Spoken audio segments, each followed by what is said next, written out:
বিসমিল্লাহির রহমানির রহিম। আসসালামু আলাইকুম। কে কোথায় থেকে আমার এই ভিডিওটা দেখছেন, প্লিজ ভালো লাগলে শেয়ার করে দিবেন এবং পাশে থাকবেন। আমি আবারও মাংস রান্নার রেসিপি নিয়ে আপনাদের মাঝে হাজির হলাম। প্রথমে পেঁয়াজ নিয়েছি, লাল কাঁচামরিচ নিয়েছি, সব রকম মশলা কালো সাদা সব অ্যাড করলাম এবং মাংসটা ম্যারিনেট করে রেখেছিলাম। এই পেঁয়াজটা লাল লাল হলে তারপর মাংসটা অ্যাড করে দিব।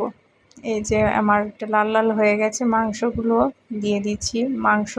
মাংস প্রায় আমার 3 কেজি মতো এখানে আছে। 3 কেজি মাংস আমি ভালোভাবে কষাবো।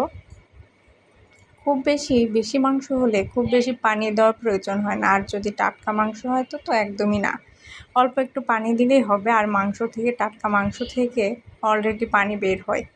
এই রকম কষা কষা মাংস ম্যারিনেট করে রাখার পরে যদি রান্না করেন, এর মতো স্বাদ আর কোথাও পাবেন না। এবং এটা একবার বাসায় রান্না করে দেখবেন, বারবার খেতে ইচ্ছা করবে, কেউ আর অন্য কিছু চাইবে না। এইরকম মাংস রান্নার রেসিপি যেখানে থাকবে সেখানেই মানুষ বলবে যে এই মাংস রান্নাটাই খাবো। ঢাকা দিয়ে দিয়েছি। এই যে মাংসর মধ্যে টকবকা একটু সিদ্ধটা একটু হইলে আমার রান্না কমপ্লিট। আর একটু পানি দিয়ে দিলাম। এই যে আমার সম্পূর্ণ হয়ে গেল। কালারটাই বলে দিচ্ছে কতটা সুন্দর আর কতটা মজা লাগবে, আর মুখে দিলেই মিলে যাবে একদম, অনেক দারুণ লাগবে। আর ভাতের সঙ্গে তো কথাই নেই। আল্লাহ হাফেজ।